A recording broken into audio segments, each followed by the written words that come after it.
It's a very beautiful pas de deux.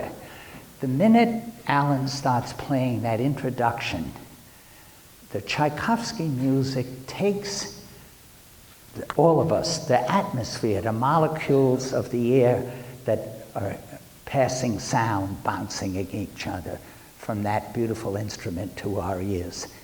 The first little harmonies and chords and notes take the atmosphere to a higher level.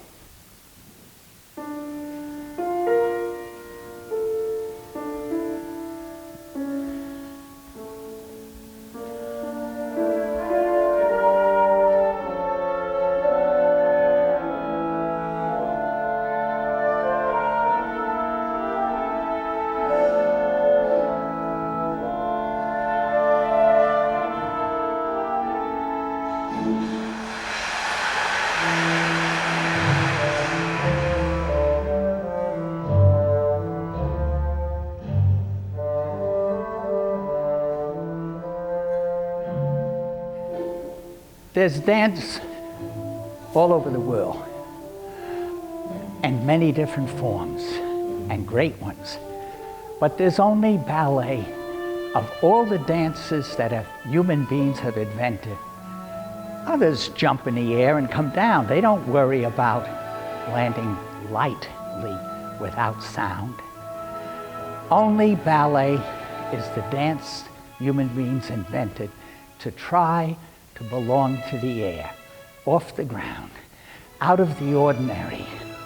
That human being that takes us to what we would hope to be a higher, better person. So when you see beautiful ballet, you don't know why, but you walk out and you feel better.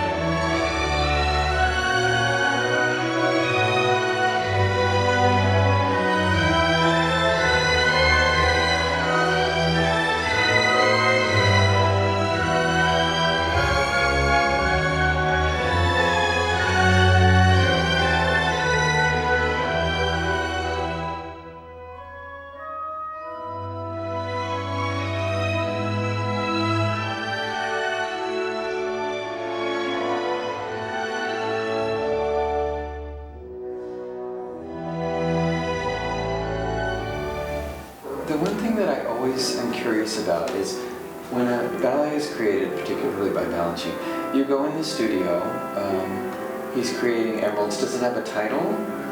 Do you know what it will be? Did he approach you before and say, I have foray music?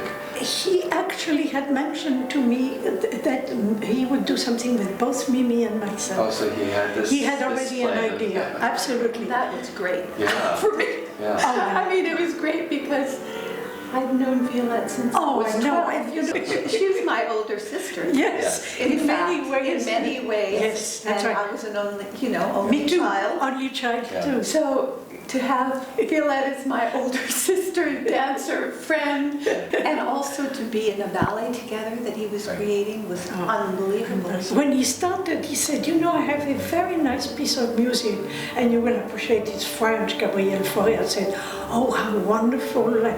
And he said, okay, and he would, sometimes play a little bit piano to get in the subject, and to remind himself of some inflections or some little things in the music he was going to use. And I also remember that right away when he gave me those pas de bras, I thought, this is different. This is new to me. But for me, this was the style of a French woman, definitely, and a distinguished one. There was going to be quite a wonderful dinner after that. It was going to be an important dinner with a long dress and the manners and the courtesy. It was courteous. And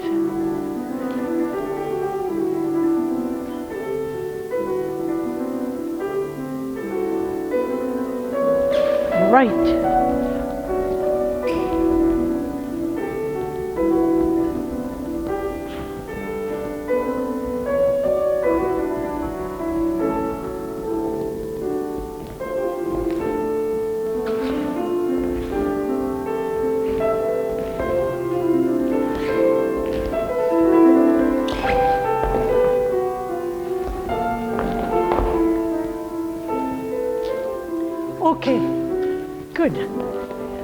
At the beginning when you're flat, and later when you're on point, your arm does it to you. You don't do it to your arm. Your arm does it to you. But more like here and there, and here, and this. Oh my God, that's nice. Now you're sort of like, oh, that's kind of nice. What is my arm doing to me? That's right. And also, turn your fingers on your face. This is something, what's going on here? Okay.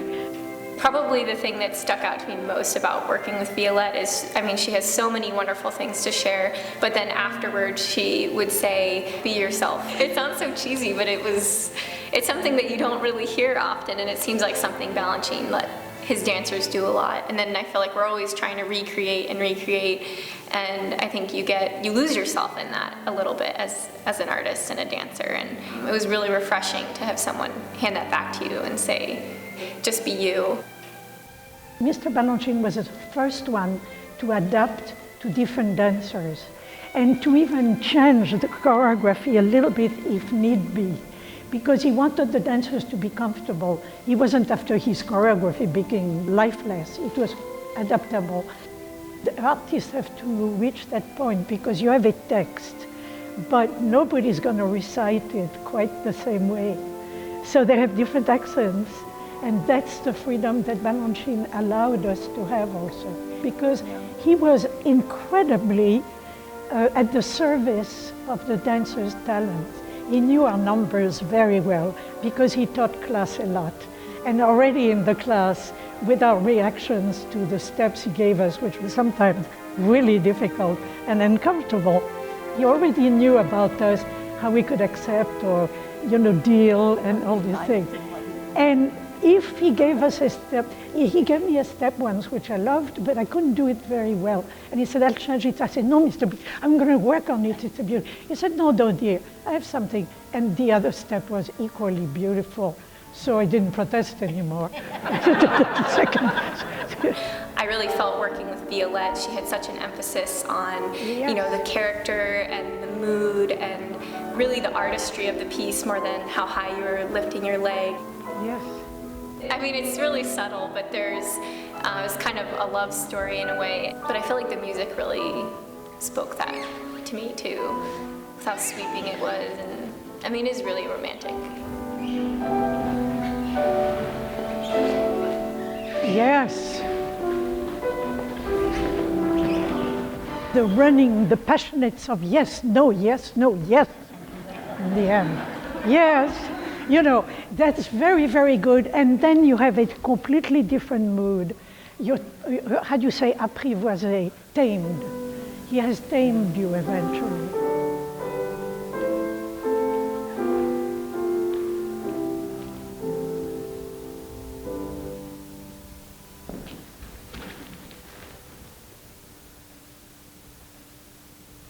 Right. Good. Very nice. And at the end, of course, after you rise again out of all this wonderful thing, it's quite a different story. It's goodbye time. So you have to have a little bit of a regret in a way. And yes, you're still thinking about it. Oh, yes. Yes. It was important.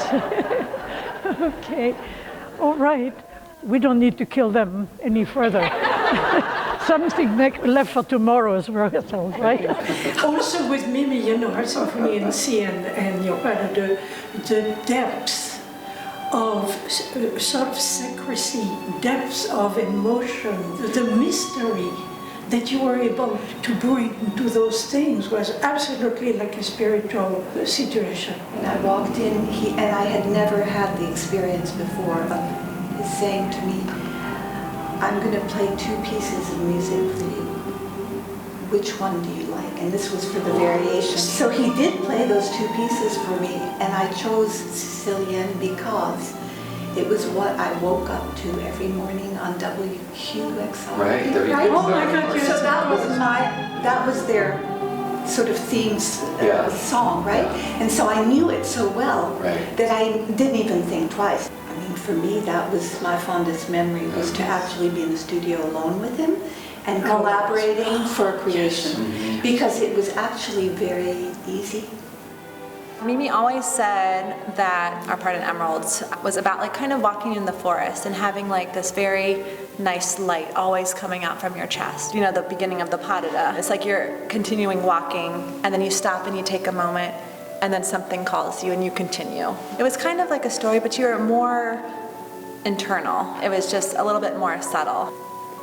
She was so quiet and just very humble, but then just an outpouring of just love and support and passion for what she did. And she called me, you know, before the show, wanted to wish me married, and before I went on for her variation. And I was just thinking, you know, this is for everybody who wishes that they could be out here right now. And I know that she was at home and she was like sending me all those thoughts, like that I would do well and that I'd be beautiful and just dance and be free. And so it was really special to think about that right before I went on and just think that, like, wow, you're so blessed to be able to do this right now. And I'm so grateful that I got to work with her.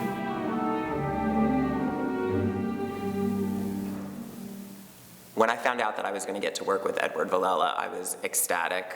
Getting to work with him on Rubies, one of the ballets that I love, and just, it's his ballet, it was a dream come true. Because throughout the years of staging and restaging, it's like a copy of a copy of a copy. And to go back to like the original is always so amazing. You can't not look at Violetta Verdy and just be overwhelmed with joy and delight. She has more energy than the entire company. I mean, it's just like getting a whisper of that time, what that time must have been like. I mean, these are the greats, you know? They don't make them like this anymore. They don't make them like that. Like that time that they lived and danced for him in New York, it's amazing. I think I mean, not only is it generous to pass it on like this, but it's also, it's kind of a duty. I mean, you have unique knowledge about a process that another generation doesn't have. Well, I take the point of view that these great works, which I had the privilege of dancing, were taking care of me as a dancer. And as I'm sure you're aware, sometimes these things dilute and the intimacies are fragile and they may go away. So I took the position that they took care of me as a dancer. Now I have to repay that debt. Yeah. And I view it as that. It's my responsibility as a debt. And the idea of passing it on, Balanchine had this wonderful phraseology, which is ballet is a passing art form. And you pass it from body to body, but more importantly, mind to mind. Yeah. And that's stuck with me forever. Everybody wants to know what I did. I didn't do it. That guy did it. So you have to understand, he just loved jazz. And this is one of the premises of this stuff. So it's all about this kind of funky jazz. Bop, bop, bop, bop, bop, bop, bop. Yeah, loose, easy. Da da da da da da da ba ba ba ba ba.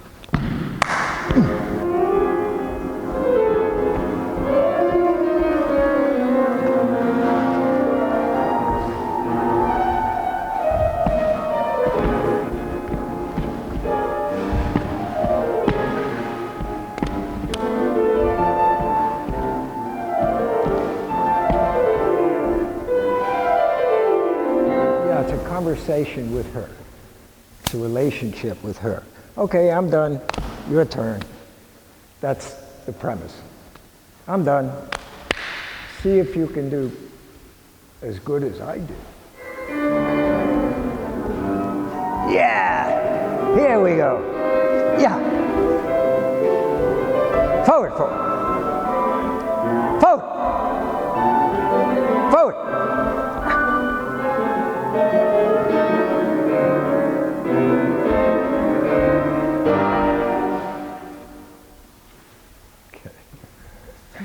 Good. It's so great to watch rehearsals. There of jokes that he and Balanchine would talk about. In the men's dance, you run under, and he says you're supposed to disappear through the guys, and then he wanted you to lead with your eyes to go around the guys, and it was just an ongoing joke of like, come chase me, can you catch me? And then another one that I loved that he said was, in the pas de deux, the girl does a penché, and her head's down and she's not looking at you, and we're supposed to sneak around her. And it was a joke that you were sneaking around your girl. And I just thought that was so funny. Okay, now, this is Fred Astaire. Yeah. 1, 2, 3, 4. 1, 2, 1, 2, 1.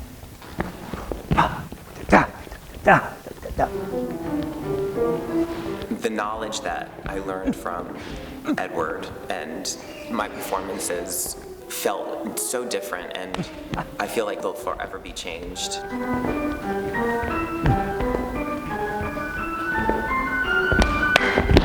Oh, beautiful. Yeah. So what we didn't get on film, which I thought was so unbelievable the other day, was that the end of Diamonds was a double pirouette and a développé and a B+, and there wasn't a kiss at first. No, I put that in. I love that. Yeah. So it was just was it a spontaneous moment on stage? No, it was or? pirouette and boom, and that was it. Yeah. And then I thought pirouette and kneel, and then usually the kiss, the kiss comes in the silence after the last one. Okay. So beyond. Yeah. It's nice. And Balanchine, did he say anything? Oh no, and he'd say very nice, good, keep it. You know, Balanchine, when he choreographed, always choreographed vaguely. Yeah. Except the rhythms of the feet. Right. Right? I mean, he'd say, maybe da-da-da, bum-bum, maybe something like this. And then he'd look, and then you would, right, do, and you'd throw the arms, right? Or you'd do a little bigger jump instead of su-su. And then if he didn't like it, would say, no, maybe too much, or maybe, right? Or if he liked it, he'd just go on. Right. Do a pirouette again. Now stay. Now come and stay. This is too far. The audience don't see it there. And she has to, that's it, here. Stay. Now, the last note, boom. No, we don't need this. Because it's adding another element to what it is. It's a hand and a kiss. The hand has been given, there's only left the kiss. So what happens is there's only, would you? Go ahead. Now there's only left this. Now watch what happens. There's only left this. Don't need it, right? But what you could do, if you want, if you feel like it, give me the hand. May I have your hand?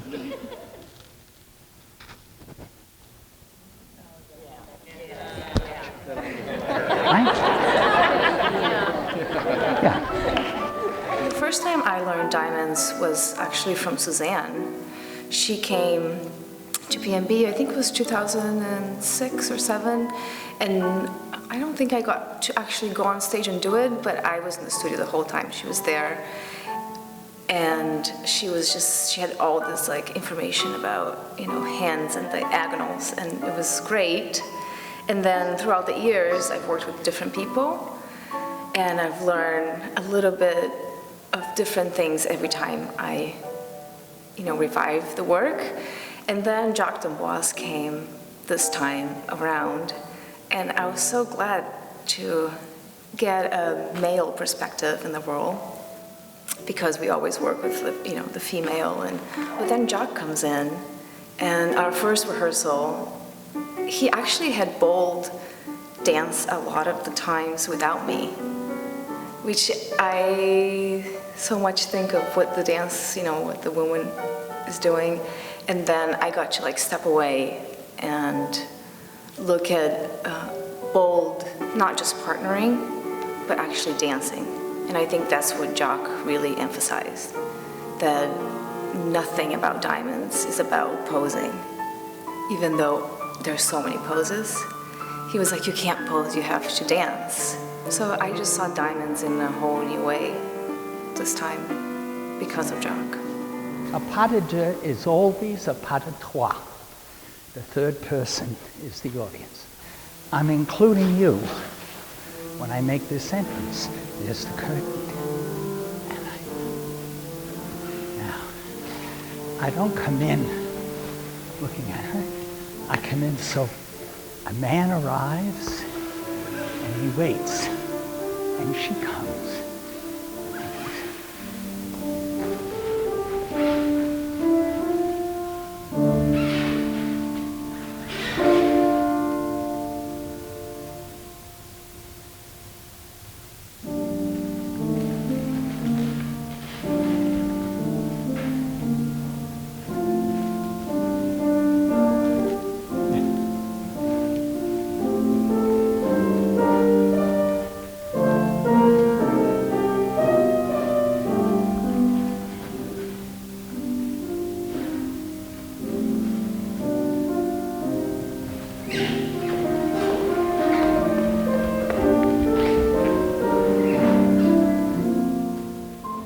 I always knew when I had a ballerina how to take a bow.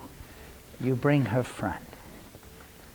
You get the audience to enjoy you looking at her. And then you just run. And then you take her, and right? It shouldn't be this. Ready? Thank you. Right? Eddie Violetta came after Diamonds, the performance, and he said, I love your mind. I've never had somebody say that to me, but they look at dance differently. So it's our responsibility, my generation's responsibility, to really listen to what Jacques Dubois, Violetta Verdy are passing on to us, so eventually we can be the ones passing on to the next generation. So I feel that it's a big weight, in a way, that we have to be really present and learn as much as we can. So then one day, maybe we can be in a position of passing it on.